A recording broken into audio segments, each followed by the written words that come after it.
화제가 되고 있는 이슈 인물과 논란에 대해서 전문가와 자세히 짚어보겠습니다. 김성수 문화평론가 나오셨습니다. 네, 어서 오세요. 안녕하세요. 김성수입니다. 지금 중국에서 한류 스타의 방송 출연 금지령이 내려졌다. 이런 소문이 돌고 있다는 보도가 나왔는데요. 우선 어떤 내용인지 짚어주시죠. 일단 두 가지로 나누어서 좀 살펴봐야 될 것 같은데요. 네. 실제로 중국의 매체들 중에서 이런 내용을 보도한 매체들이 있습니다.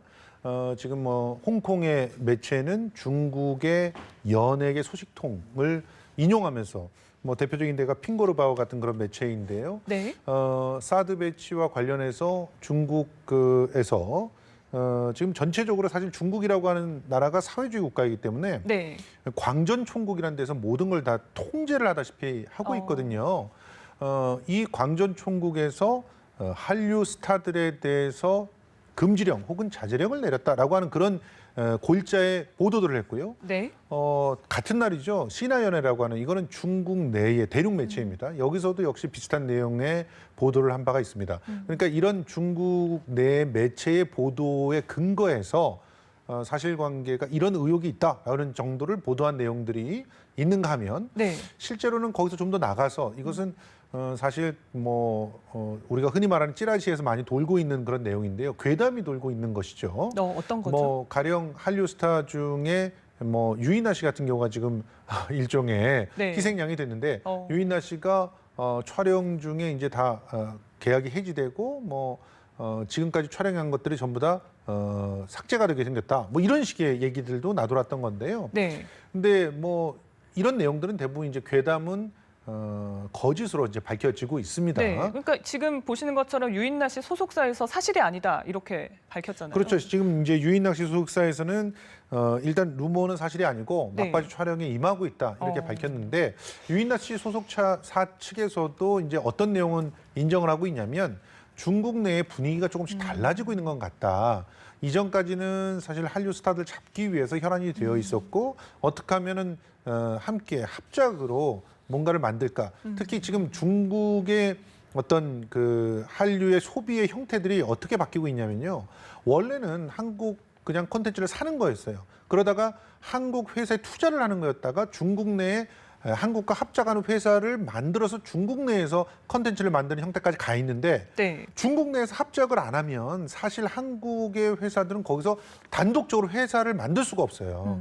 그러면 결과적으로 다시금 판매를 하는 그런 쪽으로 가야 되는데 그렇게 되면 거대한 어떤 장벽이 도사리고 있거든요. 그 장벽은 옥죄면 옥죄수록 그 문이 좁아질 수 있는 그런 장벽인데 이런 부분에 대해서 예의주시를 해야 된다는 얘기들이 나오고 있는 것이죠. 예. 어쨌든 중국의 태도에 좀 변화가 생긴 건 확실한 것 같은데 이 사드 배치 결정이 되고 나서 좀 변화가 있었다 이렇게 봐야 될까요? 여러 가지 분석들이 나오고 있지만 관계가 없진 않다고 봐야 될 것 같습니다. 이게 무슨 얘기냐면 이게 중국 내에서 조직적으로 사드 배치 이후에 어떤 그 조치를 취한다라기보다는 사실은 중국 내에서 한국에 대한 어떤 인식들이 급속도로 나빠지고 있는 게 사실이라는 거예요. 실제로 우리가 일본에서 한류의 열풍들이 어떻게 식었는지를 보면 일본 내 혐한류가 막 거대하게 이렇게 만들어지고 일본 내에서 어떤 정치적인 그 입장 내에서 우익들이 세력을 잡아가면서 한류에 대해서 이렇게 공격하는 세력들을 막질 않는 거죠. 그러면서 결과적으로는 그 적극적으로 그 산업들을 소비를 하고 유통해야 될 그런 회사들이 문을 닫기 시작한 그런 모습들이 보이잖아요. 그러면서 이제 한류의 열풍들이 사그라지고 있는 모습들을 봤는데 중국에서도 비슷한 형태는 얼마든지 가능하다는 거죠. 그러니까 중국 당국에서 무역 보복의 일환으로 한류에 대해서 일정한 어떤 조치를 취한다기보다 오히려 이런 그 일정한 중국 내에서 안 좋아지는 그런 어떤 여론들이 광전 총국이나 기타 중국 내 정부를 움직여가면서 결과적으로는 한류에 대한 어떤 민감한 지금 현재 조치들이 나오고 있는데 그 조치들을 더욱더 강력하게 만들 가능성들이 상당히 높다는 겁니다.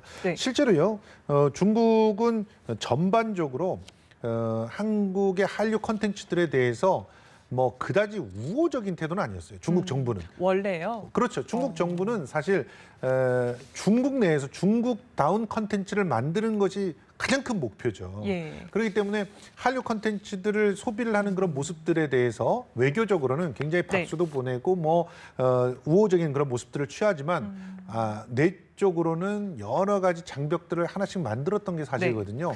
뭐 가령 대표적인 것이 중국 내에서 한류 콘텐츠들이 좀 무분별하게 인터넷으로 유통이 될 때 인터넷 내에서 강력한 규제들을 만들어서 그것이 사전 제약돼서 인터넷 매체로 중국 회사와 합작을 하기 전에는 들어가지 못하게 이런 식으로 만든다든가 네. 뭐 또 검열이 있지 않습니까? 네. 그런 검열을 철저하게 해가서 이제 그런 어떤 한류 매체들을 좀 막는다거나 이런 일들이 있었거든요. 그러니까 그런 것들이 연장이 될 수가 있다는 것이죠. 결국에는 이 사드 배치라는 걸 핑계로 어떻게 보면 그 한류 견제가 좀 더 노골화되고 있다 이렇게 봐야 될 것 같은데. 그렇죠. 지금 관영 언론 매체에서도 아주 거친 발언을 쏟아내고 있습니다. 어떻게 전해지고 있습니까? 뭐 기본적으로 이제 관영 매체에서는 네. 어떻게 보면은 이전까지는 조금 냉정하게 모습을 보이던 인민일보 같은 경우. 여기서도 CCTV 같은 경우 이런 데서도 굉장히 이제 강력한 언사들을 사용하고 있다는 게 주목이 돼야 돼요. 예. 이제 그 중국의 언론의 이 형태들을 갖다 좀 보면 사실상은 인민일보와 CCTV밖에 없다고 해도 과언이 아니에요. 왜냐하면 나머지 민간 업체들은 사실상 자신들이 어떤 나름대로 취재를 하고 사업을 하더라도 대부분 인민일보와 무슨 자매지다, 뭐 CCTV와 자매지다 이런 형태를 취합니다. 그리고 그 가운데에서 주된 어떤 정부의 정책이나 혹은 입장이 들어가 있는 자료들은 인민일보라든가 CCTV의 자료들을 그대로 받아가지고 보도를 하거든요. 그렇기 때문에 이전까지 이제 환구시보나 광명일보 같은 그런 형태의 그런 일종의 민간 언론들이 좀 우려되는 목소리들을 갖다 내보이다가 이제는 인민일보나 CCTV에서도 사드 배치에 대해서 우려하는 목소리들을 갖다가 적극적으로 내세우기 시작했다는 것은 일정한 강도를 높여가면서 한국의 어떤 압박을 하고 있는 건 사실로 보인다는 거죠. 그런 측면에서 지금 제일 직격탄을 맞을 곳이 두 군데예요. 하나는 한국의 화장품 업체들, 그리고 또 하나는 한국의 한류 문화 콘텐츠를 만드는 업체들입니다. 근데 이미 화장품 업체들도요.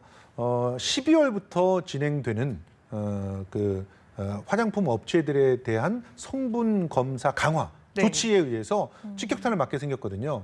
물론 우리가 보기에는 이 조치가 뭐 작년서부터 준비되고 올해 초에도 언급이 되던 그런 거였다. 그러니까 사드 배치와 관련 없다 이렇게 말할 수는 있을지 모르지만 막바지해가지고 문구 몇 개 더 강화하는 거는 충분히 할 수가 있는 일이기 때문에 일정한 12월까지의 시간들을 놓으면서 한국이 어떤 태도 변화를 보이는지 기다리고 있을 수도 있다. 이렇게 해석할 수도 있기 때문에 전반적으로 면밀하게 보면서 대책을 마련하지 않으면 안 될 때에 와 있다 이렇게 볼 수 있습니다. 그러니까 이게 뭐 한류뿐이 아니라 어떤 뭐 코스메틱이라든지 관련 산업으로까지 지금 이 파장이 확산될 수도 있다 이렇게 볼 수 있을 것 같은데요. 그렇죠. 실제 이 한류 의존도와 좀 관련해서 시진핑 체제가 아주 한류 과민증까지 있었다 이런 얘기도 있더라고요. 그렇습니다. 실제로 뭐 시진핑 체제 내에서 한류의 중국 진출이 엄청나게 사실은 확대가 됐거든요. 네, 어느 정도 영향력이에요?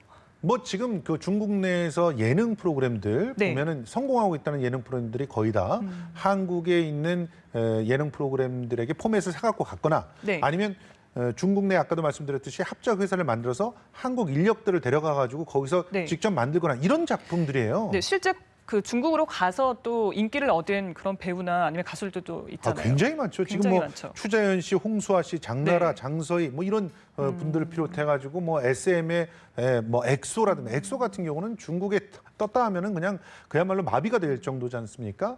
뭐 지금 우리나라가 이런 스타들뿐만이 아니라 인력들도 많이 배치를 했는데 김영희 PD 같은 경우 MBC의 예능을 한때 책임졌던 김영희 PD 같은 경우는 중국과 합작 회사를 만들어서 거기서 아주 성공적으로 작품들을 런칭하고 있습니다. 그러니까 이런 모습들을 보면은 그야말로 중국 내에서 시진핑이 생각하고 있는 것은 중국의 컨텐츠들을 만들어 나가는 것이고 한국은 어떤 의미에서는 벤치마킹의 대상만 돼야 될 텐데 실제로 너무 많은 그런 벌이를 내가고 있지 않나 하는 생각들이 드는 것이죠. 그래서 이전에도 민감하게 생각을 했었는데 이번 기회를 통해서 그 민감성이라고 하는 것을 여론과 함께 결부시켜서 일종의 장막으로 만들어낼 수가 있는 상황이다. 네. 그래서 충분히 주의를 해야 된다는 것인데 지금 한국의 엔터테인먼트 사업들은 중국 의존도가 너무 높아요. 그러면 향후에 뭐 굉장한 타격이 예상되는데 이미 주가가 출렁이고 있더라고요. 그렇습니다. 지금 우리나라 업체들 중에서 중국 자본 안 들어오는 데가 거의 없다시피 하고요. 그렇죠. 우리나라의 그 유통 그 영화 배급사 중에 4대 메이저 중에 하나인 NEW 같은 경우는 사실상 대주주가 중국이에요. 그러니까 이런 상황들이 뭐 초록빛 미디어 같은 경우도 마찬가지고 이런 상황 속에서 만약에 일거에 중국에서 자본을 회수해 간다. 그러면 엔터테인먼트 업계는 직격탄을 맞을 수밖에 없는데요. 그래서 미리미리 좀 준비를 해야 될 필요들이 있다는 거죠. 네. 자본의 종속성을 갖다 벗어나기가 당장은 힘들다고 한다면 어떤 시스템에서의 어떤 의존도를 갖다 낮추려고 하는 그런 시도들이 조금씩 있어야 되고 특히나 그럴 때는 단기적으로는 정부의 정책에 의존을 할 수밖에 없는 상황들이 있거든요. 그래서 정부에서도 이런 부분을 면밀히 주시를 하면서 어떤 탈출구를 마련하기 위한 대책들이 좀 마련돼 있어야 된다고 봅니다. 그럼 뭐 정부 차원의 어떤 대책이 좀 필요하다고 보십니까? 뭐 가령 정부에서 펀드를 만들어 가지고 이런 문제들이 생겼을 때 그 펀드로 중국 자본이 빠져나간 자리를 메꿔준다거나 혹은 시장을 적극적으로 개척해 주는 것이죠. 지금 중국이라는 시장이 너무 커서 사실은 거기에 몰입하고 있는 부분들이 있지만 그 외에 동남아시아라든가 또 남미라든가 이런 데서 만들어지고 있는 신흥 한류 시장들을 적극적으로 개척해 나갈 때 도움을 줄 수가 있습니다. 그렇게 도움을 준다고 한다면 대체 시장들을 만들어 나갈 수가 있기 때문에 충격을 좀 완화시킬 수가 있다는 얘기죠. 네. 아무래도 뭐 한류 시장의 중국 의존도가 큰데 이런 상황에서 사드 이후에 그 괴담까지 돌고 있습니다. 그래서 정부 차원의 좀 대책이 필요하지 않나라는 말씀을 해주셨습니다.